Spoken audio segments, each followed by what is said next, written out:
Robin Hood by Benedict Flynn.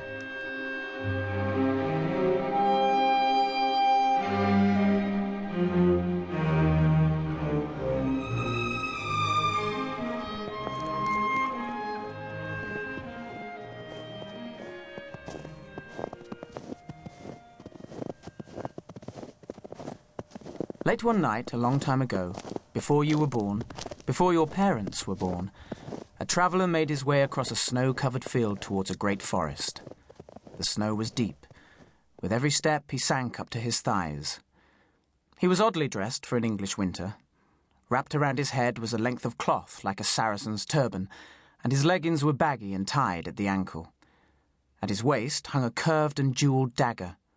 Only the sheepskin cloak he clutched around him looked as if it provided any protection against the cold. He was not a Saracen, though he might look like one at first. When he sank up to his waist in the snow with the next step, he cursed in English, and across his back hung a great English longbow with a quiver of cloth-yard arrows. Up ahead, the shelter of the spreading oaks and broad beaches of Sherwood glittered with frost. There were many men who feared the forest at night. If this traveller had heard their stories, he gave no sign. As he reached the trees, his step was firm and confident, as if he was returning home from a day at the plough. The snow should be less deep here. I might meet Locksley before too long, and finally a fire. Locksley Castle for Christmas after all this time. Young Dickon at the roasting spit, too close to the fire, roasting himself. Nat the weaver with a nose red as a holly berry from drink.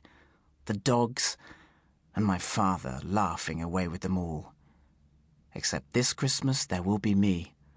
That should surprise them. He caught his breath, suddenly. In the clearing ahead, caught by the moonlight, stood a stag, motionless, every nerve straining to listen, not for the traveller's soft footfalls, but for the hunter who rose, very slowly, from a pool of darkness a bowshot away. A frozen twig cracked. The stag leapt and fell, dead in an instant, an arrow deep in its chest. But no sooner had the hunter stepped into the clearing than the air hummed again. This time it was he who fell to the forest floor, pierced clean through the shoulder by an arrow.